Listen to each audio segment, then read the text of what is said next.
오늘 저희들에게 주신 하나님의 말씀 시편 2편 1절에서 12절 말씀 의지하고 복되어라 그 사람, 이런 제목의 말씀을 전합니다.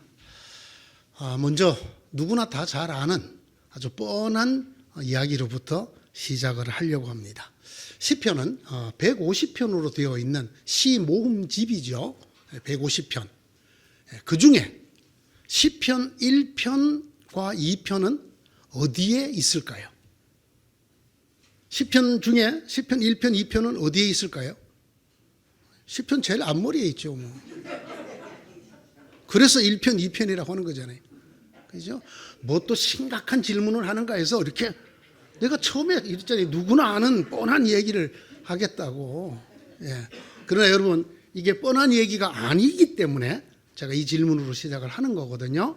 기억해 두시기 바랍니다. 시편 1편, 2편이 시편 150편의 제일 첫머리에 나온다. 되셨죠? 자, 그 다음은 조금 어려운 질문입니다. 왜 그렇게 했을까? 시편 1편과 2편이 도대체 어떤 시이길래 전체 150편의 서문, 머리글, 맨 첫머리로 놓아두고 있을까라는 질문입니다. 예? 중요한 말씀인 건 틀림없죠. 예, 맞습니다. 근데 어떻게 중요할까? 첫째, 이 시가 고아의 시기 때문입니다. 고아, 부모 없는 사람, 고아라고 그러죠. 여러분, 시편 1편, 2편이 고아의 시라는 이야기를 혹시 들어보셨습니까? 네, 바로 그 얘기를 해드리려고 하는 것입니다. 시편이 150편으로 되어 있다 그랬잖아요. 그리고 그게 5권으로 되어 있거든요. 1권, 2권, 3권, 4권, 5권 그 속에 있는 시를 다 합쳐서 150편이 되는데, 이 150편이나 되는 시편의 이름은 찬양의 책이라고 되어 있습니다. 세펠 테힐림이라고 하는 찬양들의 책이라고 되어 있습니다. 이게 이제 히브리 말 제목이 그렇게 되어 있단 말이죠. 찬양들의 책. 근데 사실 이 찬양들의 책이라는 제목은 어떤 한 부분을 부각시킨, 어떤 한 부분을 강하게 강조한 제목에 지나지 않습니다. 왜냐하면 시편에는 하나님을 찬양하는 시만 있는 것이 아닙니다. 실제로 세어보면 하나님을 찬양하는 찬양시보다는 다른 시들, 예를 들면 탄원하는 시, 감사하는 시, 확신에 찬 시, 교훈하는 시, 지혜의 시, 이런 것들이 더 많이 있습니다. 그런데 이 시편 150편에는 그게 뭐 몇 권에 들어있든지, 이게 또 찬양의 시든지 감사의 시든지 교훈의 시든지 관계없이 거의 대부분의 시편에는 제목이 붙어 있습니다. 뭐 다윗의 시, 뭐 무슨 영장으로 부른 시, 심지어는 무슨 어린 암비둘기 노래에 맞춰 부르는 시, 뭐 이런 제목이 붙어 있습니다. 그런데 세 보니까 150편 중에 약 한 5분의 1에 해당되는 34편에 제목이 전혀 없습니다. 자, 시편 1편, 2편은 제목이 있습니까? 없습니까? 얼른 컨닝을 하시기 바랍니다. 네? 있어요? 네, 그거는 파란색으로 되어 있는 대한성서공회가 성경책 찍으면서 붙인 제목이에요. 본래 시편 1편, 2편도 제목이 없습니다. 이런 시, 대부분의 시들이 제목을 갖고 있는데 비해서 제목이 없는 시를 이름이 없다 해서 고아의 시라고 부릅니다. 그래서 시편 1편, 2편이 고아의 시에 해당이 됩니다. 여러분이 이렇게 보시면 시편의 제목들이 여러 분류로 되어 있다는 걸 알 수 있습니다. 그러니까 시의 성격을 말하는 것도 있고요. 또는 그 반주할 때 사용할 음악을 지시한 것도 있습니다. 무슨 곡조에 붙여서 부르는 노래, 이런 식으로. 또는 이것을 언제 써야 되는지 그 사용처를 써놓은 것들도 있고요. 예를 들면 성전에 올라가는 노래, 제가 성전에 올라가는 게 언제를 말한다고 그랬죠? 여러분 이스라엘에서 성전 자체가 제일 높은 데 있잖아요. 예루살렘 제일 높은 곳에 있잖아요. 그러면 성전에 가려면 항상 어떻게 가야 돼요? 올라가야 되잖아요. 그리고 또 여인의 뜰에서 이스라엘의 뜰로 들어갈 때 계단이 놓여 있어서 거기도 올라가야 돼요. 그래서 그럴 때 부르라 그런 뜻이에요. 그래서 시가 사용될 그런 예배 의식에 관한 제목 또는 다윗의 시라든가 뭐 이렇게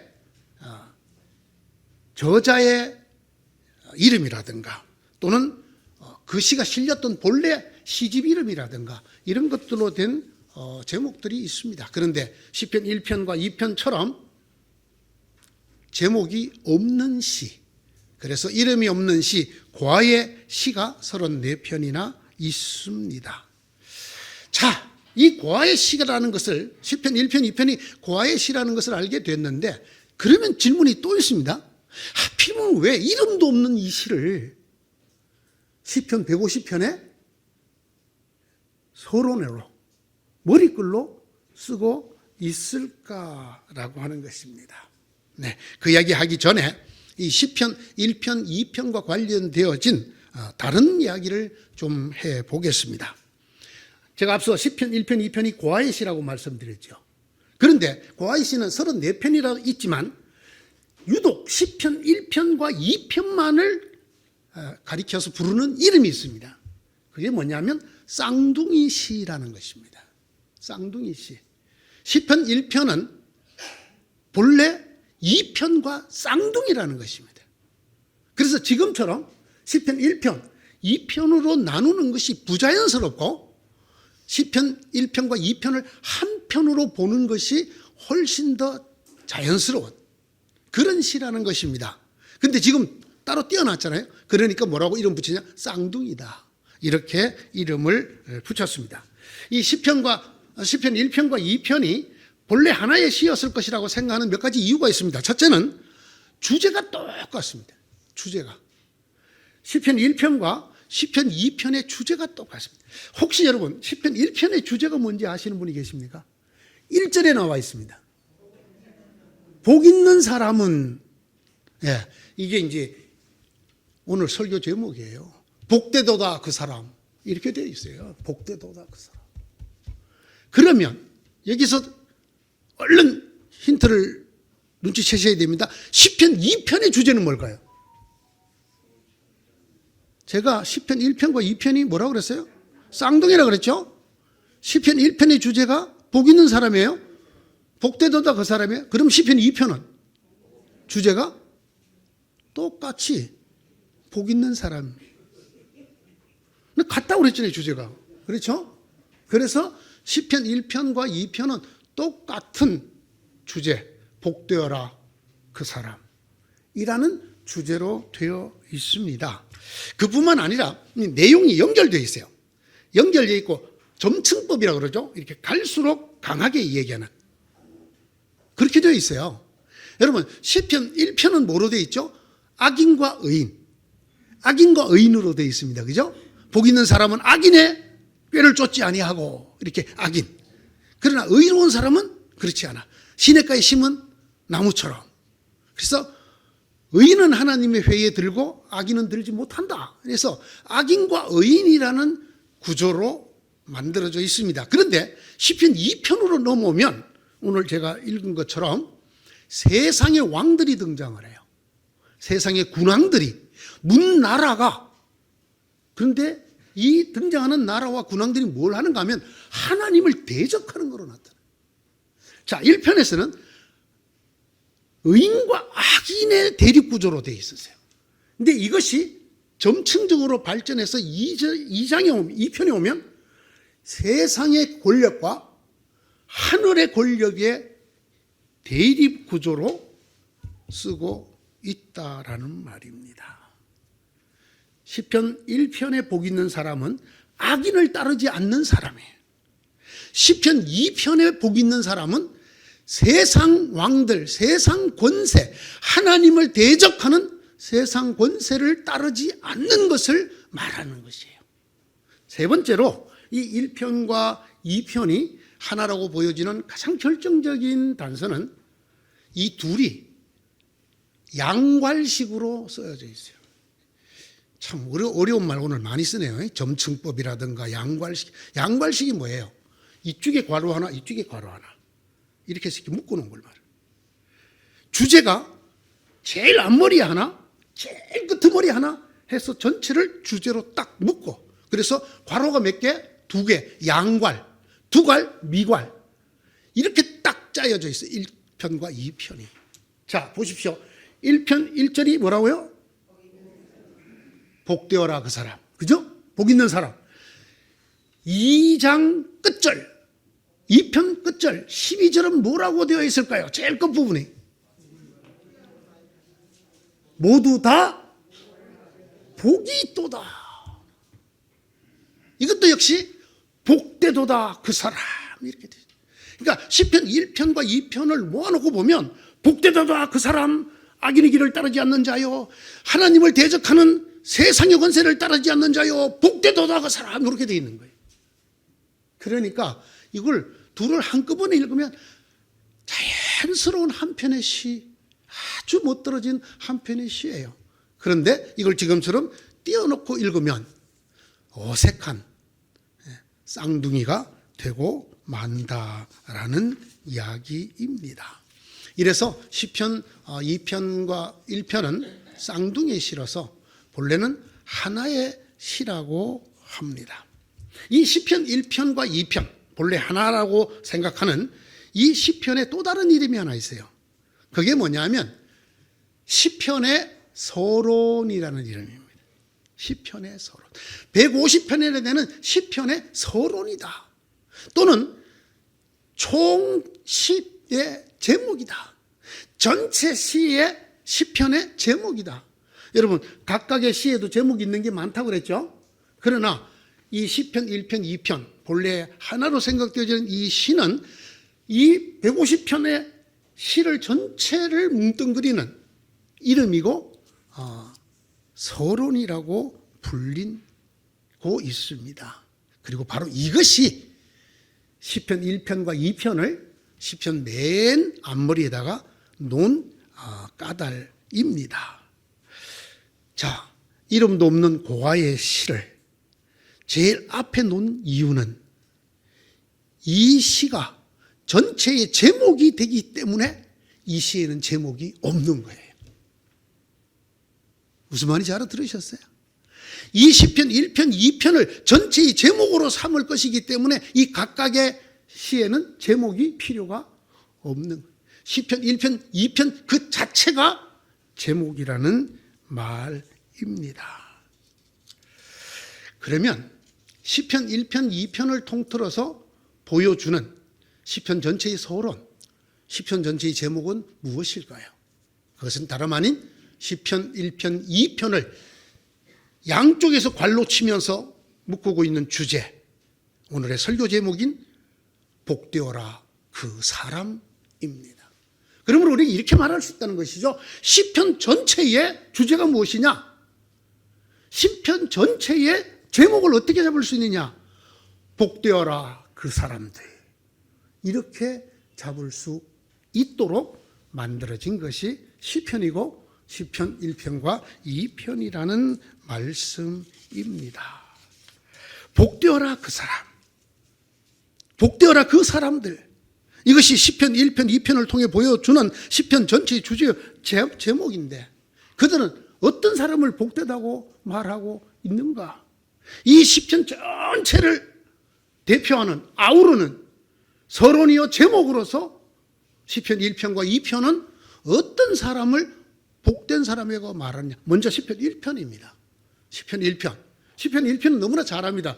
복 있는 사람은 그 다음에 뭐예요? 악인의 꾀를 따르지 않고 죄인의 길에 서지 않고 오만한 자리에 앉지 않는다. 거꾸로 말하면 악인의 꾀를 따르지 않고 죄인의 길에 서지 않고 오만한 자의 자리에 앉지 않는 사람이 어떤 사람이다? 복되어라 그 사람. 죄인을 따라가지 않고 악인을 따라가지 않고, 그렇죠? 오만한 자, 하나님이 가장 싫어하는 신의 자리에 오르려고 하는 그 오만함을 따라가지 않는 자가 복되다. 틀림없이 나머지 시들이 이런 내용으로 되어 있을 것이다. 그런 이야기. 거기다 하나를 덧붙입니다. 그것을 따르지 않고 오직 하나님의 가르치심을 즐거워하여 그것을 밤낮 엎조리는 사람이다. 엎조리는 사람이다. 성경에 묵상하는 자라고 되어 있던 그 단어가 엎조리는 것이라고 언젠가 제가 설교를 드렸지요. 시편 1편은 이렇게 간단하게 말합니다. 악한 자를 따라가지 마라. 죄인들과 함께하지 마라. 오만한 자가 되지 말아라.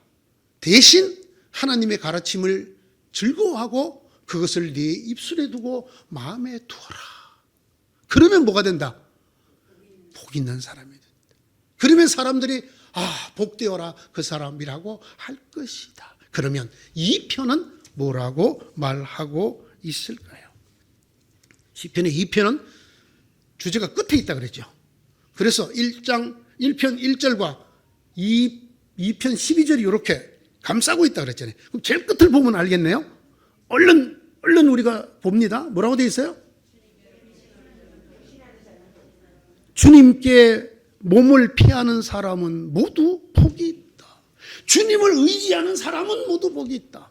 자, 1절은 악인을 따라가지 않고, 1편은 악인을 따라가지 않고 하나님의 가르침을 즐거워하고 주야로 묵상, 읊조리는 자, 입술과 마음에 두는 자인데 결론이 어떻게 끝나느냐면 하나님께 의지하는 자. 근데 여러분, 이 2편에 하나님께 의지하라는 자는 대단히 심오한 뜻을 가지고 있습니다. 이 하나님을 의지하는 자를 달리 11절은 이렇게 쓰고 있습니다. 두려운 마음으로 주님을 섬기고 떨리는 마음으로 주님을 찬양하는 사람이다. 이렇게 말하고 있습니다. 자, 오늘 2편을 통해서, 오늘 우리에게 주신 이 시편 2편의 말씀을 통해서 점점 더 점층적으로 강해지는 복된 그 사람은 어떤 사람인가를 살펴보십시다. 첫째, 세상의 권세를 추구하지 않는 사람이라고 우리에게 말합니다. 오늘 여기에 나옵니다. 어찌하여 문나라가 술렁거리며 어찌하여 문민족이 헛된 일을 꾸미는고 어찌하여 세상 임금들이 전선을 펼치고 어찌하여 통치자들이 음모를 함께 꾸며 주님을 거역하고 주님과 그의 기름 부은 자들을 거역하기를, 이렇게 되어 있습니다. 이런 권세가 이 세상에 있다란 말입니다. 나라들, 큰 나라, 작은 나라, 나라들이 힘을 가지고 있습니다.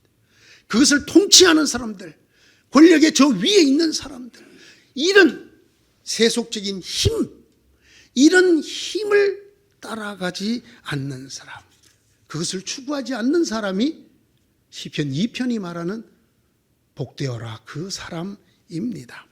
여기에 권세는 그냥 권세가 아니에요. 어떤 권세예요? 하나님을 대적할 만한 권세예요. 그렇죠? 하나님과 그 세우심 받은 자를 대적하는 사람. 우리가 흔히 이렇게 말합니다. 하늘을 찌를 듯하다. 뭐가? 그 사람의 위세가, 그 사람의 권세가, 그 사람의 재물이 그냥 하늘을 찌를 듯하다. 이게 성경 시편 2편에 나온 표현이에요.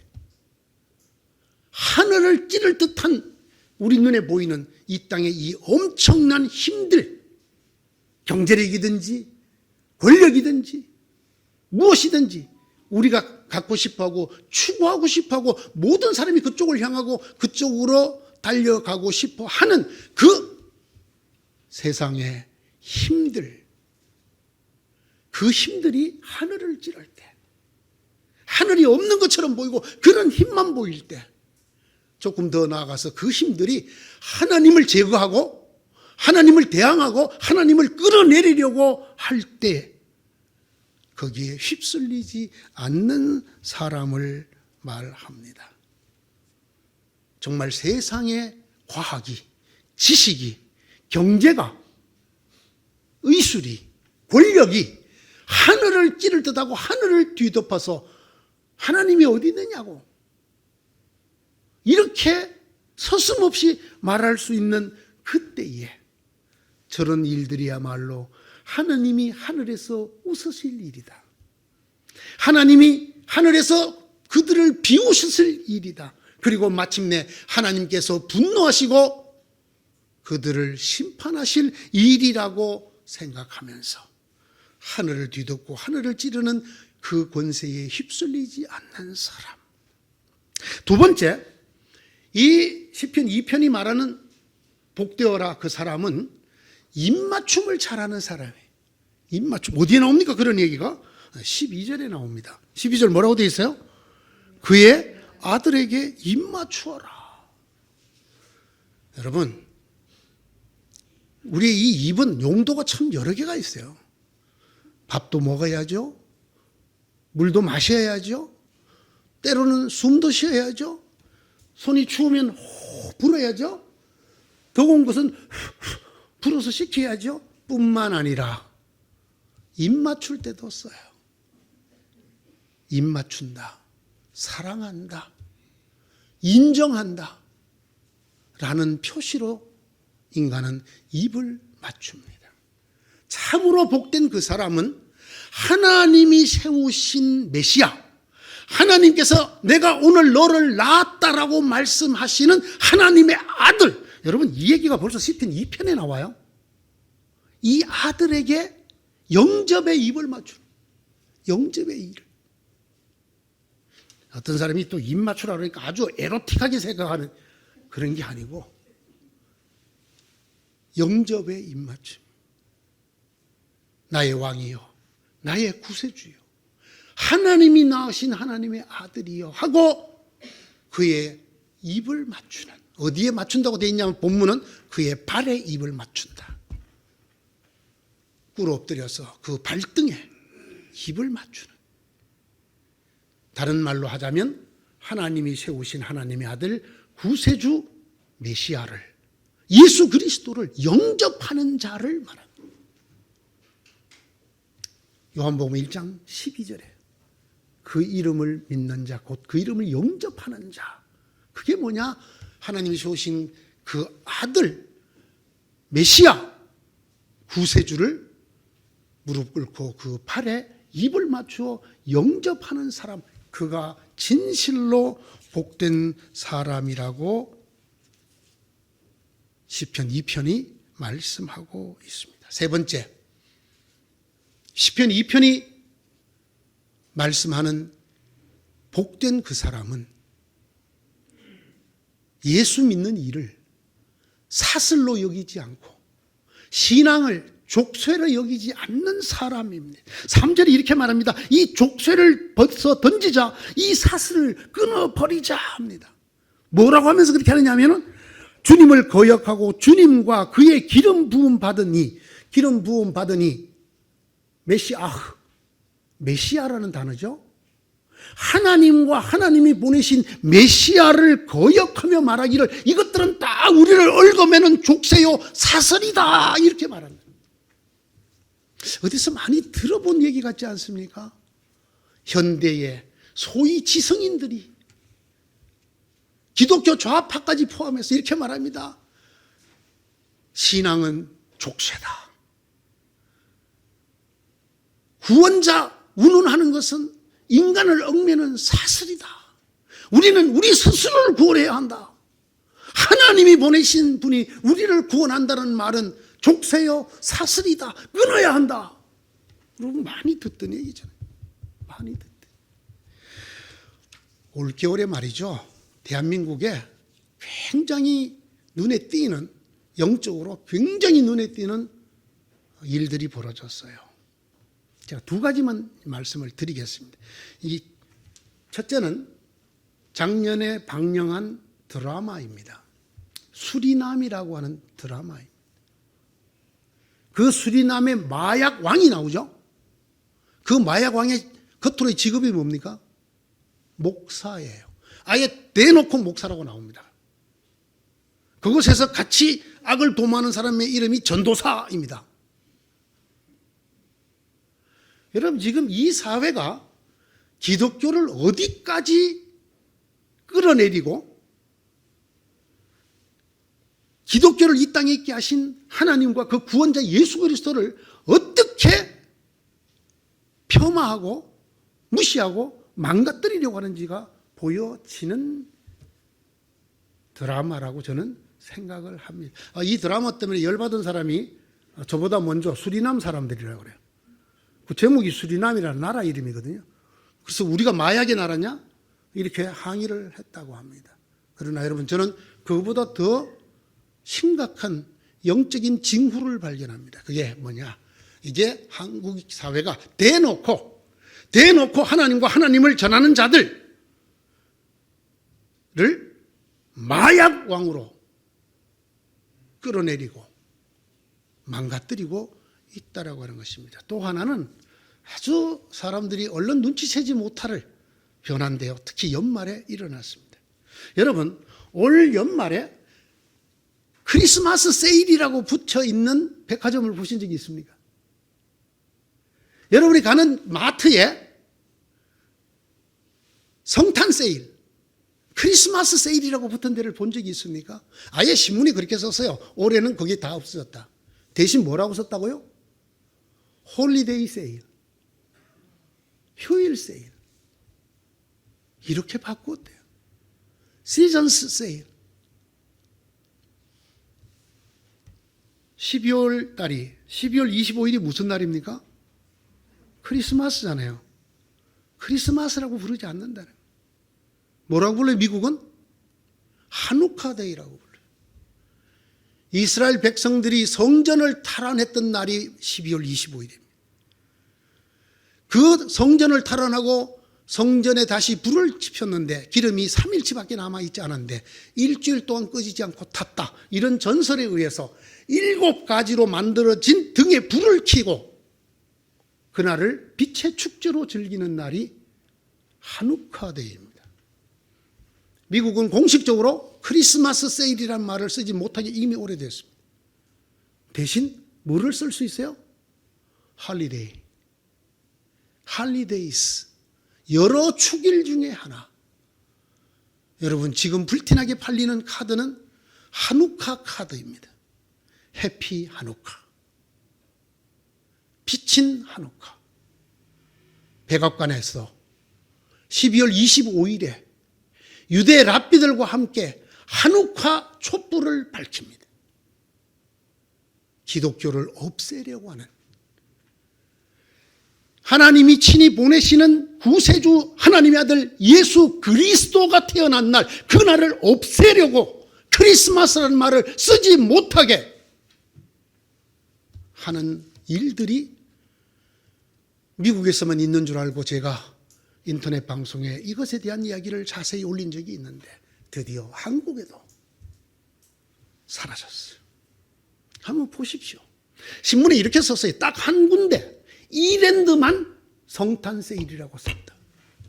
잘 알다시피 이랜드 회장님은 아주 골수 기독교 신자이지요. 뭐 여러 가지 지탄받는 일도 있습니다만 어쨌든 이분만은 손해가 나더라도 나는 성탄 세일이라고 하겠다. 여러분, 이 시편 2편에 나오는 말씀, 어째야 세상의 임금들이 전선을 펼치고, 지금 전선을 꽉 짰어요. 통치자들이 음모를 꾸며 성탄절은 본래 하누카의 날이다, 이런 음모를 꾸며 주님을 거역하고 주님과 그의 기름 부음 받은 메시아 되시는 예수 그리스도를 거역하면서 이르기를 이렇게 말합니다. 이 날을 성탄절이라고 말하는 것은 족쇄다, 끊어야 한다, 양놈들의 것이다, 외래 종교의 절기다. 여러분, 이런 얘기가 우리나라에서 지금 나오고 있나요? 안 나오고 있나요? 나오고 있습니다. 이게 대세예요, 대세. 지금 거의 모든 백화점이 이렇게 흘러가고 있을 때에 여기에 휩쓸리지 않는 사람이 복되어라 그 사람이라는 거죠. 복되어라 그 사람. 이번에 성탄 카드를 제가 만들어서 붙였습니다. 못 받으신 분 손 들어 보시기 바랍니다. 못 받으신 분은 카톡을 하지 않거나 저희 교회의 단톡을 보지 않으시는 분입니다. 제가 보낸 것은 우편으로 보낸 게 아니고 SNS로 보냈기 때문입니다. 제가 올해 현저히 느끼는 게 하나 있어요. 제가 해마다 이렇게 성탄 카드를 보내면 미안해서라도 답장이 옵니다. 미안해서라도. 그런데 그 미안해서 보내는 답장들을 골라보면 메리 크리스마스라고만 되어 있는, 대부분이 목사들입니다. 내한테 보낸 사람들이. 라고 되어 있는 카드가 아니라 시즌스 그리팅스, 절기 인사 또는 해피 할러데이, 즐거운 휴일, 이런 것으로 된 것들도 있고, 많은 경우에 메리 크리스마스 앤드 뭐가 돼 있을까요? 해피 뉴 이어. 성탄절을 신년과 얼버무려서 보내는 것들을 누가? 목사들이, 기독교 지도자들이 보내는 걸 좀 수년 전부터 가슴 아프게 받았는데 올해는 그나마 90%가 오지 않아. 그러면서 꾸역꾸역 오늘 신년 카드가 연하장이 날라와요. 이 도대체 뭐 하는 사람들입니까? 예수 그리스도의 탄생도 지키지 않는 사람들이, 예? 크리스마스도 없는 사람들이 그나 신년이라니. 이건 시편 2편에 나오는 이 말씀 그대로예요. 지금 뭐 성탄절 운운하는 거 이거 족쇄라는 거야. 이거 사슬이라는 거야. 이걸 끊어버리고 인간 스스로가 인간 스스로의 구원자가 되어야 한다. 이렇게 말하고 있습니다. 진정으로 예수밖에 구원이 없다라든지 예수는 하나님의 아들이고 메시아라든지 이따운 소리 없애야, 성탄절이라는 말을 아예 안 써야 진정한 인간의 해방이 온다. 그래야 진실로 행복한 인생이 된다. 그래야 사람이 중심인 세상이 된다. 이렇게 말하는 세상에서 여기에 휩쓸리지 않는 사람, 깨어있는 사람, 길을 쓰고 성탄절을 성탄 축하의 카드로라도 지키려는 사람, 이런 사람이 복된 사람이라고 시편 2편이 저희들에게 말합니다. 마지막으로 시편 2편은 복되어라 그 사람은 참으로 지혜로운 사람이라고 쓰고 있습니다. 그러므로 이제 왕들아 지혜롭게 행동하여라. 그 지혜가 뭔지 아십니까? 멸망받지 않도록 하여라 라는 말입니다. 그의 아들에게 입 맞추어라. 그렇지 않으면 그가 진노하실 것이니 너희가 걸어가는 그 길에서 망할 것이다. 그의 진노하심이 지체 없이 너희에게 이를 것입니다. 보라, 하나님이 어디 있느냐, 하나님의 심판이 어디 있느냐 할 그때에 느닷없이 하나님이 주시는 심판을 당하게 될 것인데, 진실로 복된 사람은 그것을 피하는 사람, 그 멸망의 길로 가지 않는 사람이라는 것입니다. 작년 한 해를 돌아보면 참 하나님께서 저희들에게 가슴 아프고 뜨끔뜨끔한 많은 메시지를 보내주셨다고 생각을 합니다. 더 가슴 아픈 것은 그런 메시지를 받은 한국 교회가 하나님을 아버지라고 부르고 그의 아들 예수 그리스도를 메시아라고 부르는 사람들이 무릎을 꿇고 허망한 길에서, 죄악의 길에서 하나님을 끌어내리려고 했던 그 인간 중심의 길에서 무릎을 꿇고 회개하지 않더라는 것입니다. 보셨습니까, 여러분? 신문에 연일 등장하는 목사는 광화문에 모여서 정권 퇴진 운동하자고. 아니, 그러려면 목사 그만두고 정치인을 하시지. 왜 담임 목사는 해갖고 목사 욕을 매겨? 네?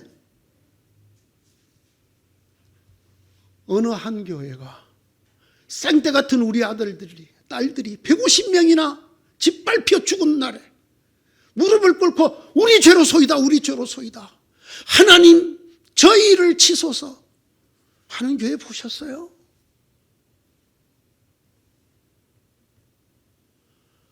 어떤 사람이 지혜로운 사람입니까? 하나님이 보여주시는 심판의 길, 멸망의 길을 피할 수 있는 사람, 가지 않는 사람입니다. 시편 1편에도 말했잖아요. 악인은 그렇지 않으니 한낮 바람에 흩날리는 쭉정이와 같다. 그러므로 악인은 심판할 때에 몸을 가누지 못하며 죄인은 의인의 모임에 참석하지 못한다. 그렇다. 의인의 길은 하나님께서 인정하시지만 악인의 길은 망할 것이다. 왜 세상 권력을 따라가지 말라고 합니까? 왜 하나님을 적대하는 이 세상 풍조를 동조하지 말라고 합니까?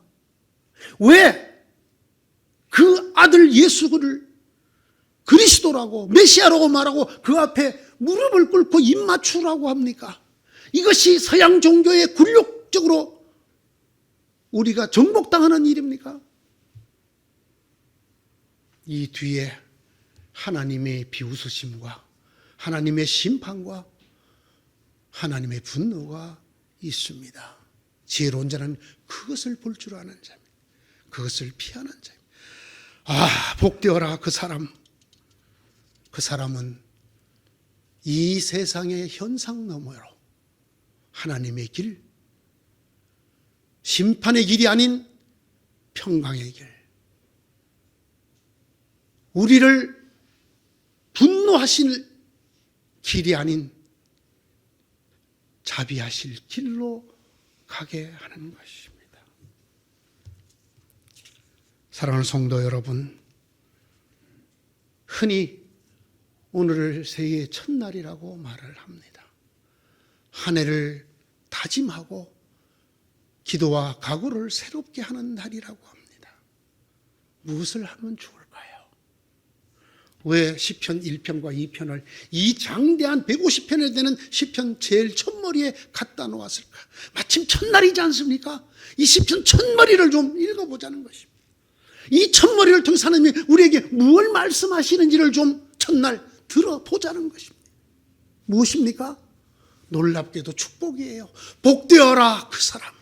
너희가 이렇게 하면 복된 인생, 복된 삶이 된다라는 하나님의 애끓는 호소가, 사랑이 담겨 있습니다. 시편 1편이 이렇게 노래합니다. 복되어라 그 사람은 주님의 가르침을 즐거워하는 사람이로다. 주님의 가르침을 즐거워하고 그것을 입술과 마음에 두고 악한 사람들, 죄의 길, 오만한 자의 자리에 앉지도 따라가지도 않는 사람이로다. 쌍둥이 시편 2편은 이렇게 화답합니다. 복되어라 그 사람은 하나님이 친히 낳으시고 세우신 구세주 메시아흐, 우리 주님께 무릎을 꿇고 경배하고 그 발에 입 맞추고 찬양하는 사람이다. 특별히 온 세상이 하나님을 대적할 때, 모든 힘들이 하나님을 끌어내리려고 작당할 때, 하나님과 그의 구원, 그의 아들 구원자를 말살시키려고 할 때, 그때에 조용한 목소리로, 단호한 목소리로 하나님의 이름을 부르는 사람입니다. 예수는 그리스도시라고, 예수 외에는 하나님이 보내신 아들이 없다고 말할 수 있는 사람입니다. 제가 젊은이들한테 들은 이야기입니다. 요즘은 회사든 어디든 젊은이들 세계에서는 교회 다닌다는 얘기를 못 한답니다. 교회 다녀 너? 이런 인간 말종이 다 있어? 이런 분위기랍니다. 여러분, 진실로 복된 그 사람은 이런 때에도 그래 나 예수 믿어, 나 교회 다녀 라고 말할 수 있는 사람입니다.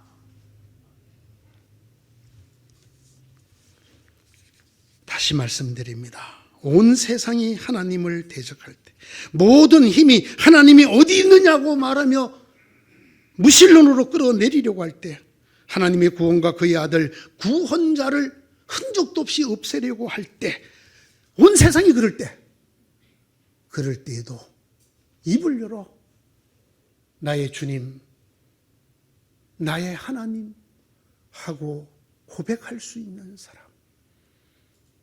저는 하나님이 보내신 메시아 예수 그리스도를 믿는 사람입니다 라고 말할 수 있는 사람, 그런 의미에서 하나님께 몸을 피하는 사람, 하나님을 의지하는 사람이 진실로 복된 사람입니다. 이 진실로 복된 삶이 이 새해 첫날부터 올 한 해를 관통하고 여러분들의 매일매일에 충만하기를 빕니다. 복되어라 그 사람. 하나님을 의지하는 사람은 모두 다 복되어라. 이런 인생, 이런 나날들이 되시기를 주님의 이름으로 축원합니다. 기도합니다. 하나님, 이 하나님의 깊은 뜻을 헤아리게 하여 주시옵소서. 그 많고 많은 시들 중에 이 두 편을 시의 서론 제목으로 삼으신 하나님의 속 넓고 깊은 사랑을 깨닫게 하여 주옵소서. 진실로 한 번뿐인 우리의 인생이 여정이 복된 인생, 복된 나날이 되도록 저희들을 격려하시고 저희들을 이끌어 주시옵소서.